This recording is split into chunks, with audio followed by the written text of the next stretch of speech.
MDH biryani મસાલા, પારંપરિક બિરયાનીનો અસલી સ્વાદ। असली मसाले सच सच MDH આ દેશની પહેલી ગેસ પર ચાલતી ટ્રેનની ભારતીય રેલવે માટે આધુનિકરણનો વધુ એક સૂરજ ઉગવાજી રહ્યો છે। જે રીતે ટેકનોલોજીમાં વધારો થઈ રહ્યો છે તે રીતે જ રેલવેનું પણ દિન પ્રતિદિન આધુનિકીકરણ થઈ રહ્યું છે। તેમાં પણ હવે LNG ગેસ અને ડીઝલ સાથે દોડનારી દેશની પ્રથમ ટ્રેન આગામી થોડા દિવસમાં લોન્ચ થશે। આ હાઇબ્રિડ એન્જિનમાં 60% ડીઝલ જ્યારે કે 40% LNG ગેસનો ઉપયોગ થશે। તેનાથી ટ્રેનની સ્પીડમાં પણ કોઈ ફરક નહીં પડે।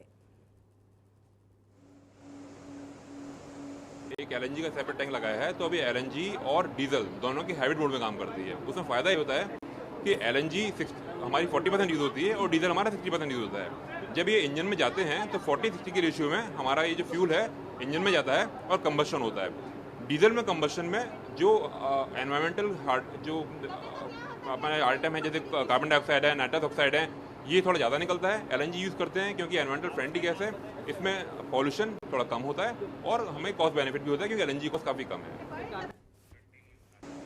તો અમદાવાદમાં સાબરમતી ખાતે આવેલા રેલવે યુનિટમાં હાઇબ્રિડ એન્જિનને તૈયાર કરવામાં આવ્યું છે। મહત્વનું છે કે કાર્બન ઉત્સર્જન ઘટાડવા માટે વૈશ્વિક સ્તરે વાટાઘાટો અને ચિંતન કરવામાં આવી રહ્યા છે। તેવામાં ભારતીય રેલ વિભાગ દ્વારા કરવામાં આવેલું નવું સંશોધન ખૂબ જ અગત્યનું સાબિત થશે। આ ટ્રેનનું ટ્રાયલ હાલ અમદાવાદ મહેસાણા વચ્ચે ચાલી રહ્યું છે।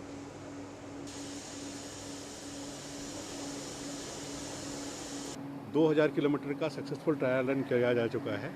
जो ट्रायल रन के रिजल्ट्स हैं वो बहुत ही वेलकमिंग है। इसको कन्वर्ट करें 100 किलोमीटर के रन पे, तो जब हम केवल एलएनजी पे चला के देख रहे हैं तो जो मेरा कंजम्पशन आ रहा है, जो कॉस्ट आ रहा है, वो करीब करीब 3300 रुपये का आ रहा है। जबकि डीजल पे ही यही 100 किलोमीटर चला रहे थे तो करीब 12000 किलोमीटर का कॉस्ट आ रहा था।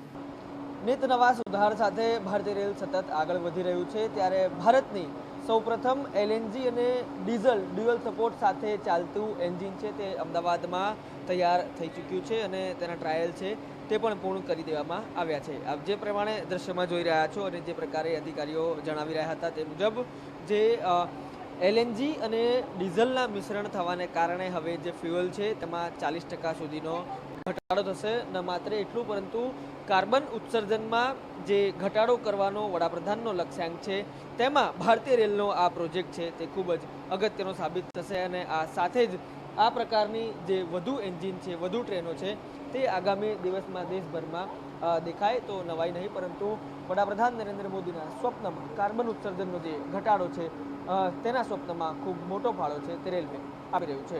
કેમેરા પર્સન દીપક સેન સાથે રોનક વર્મા, TV9 અમદાવાદ।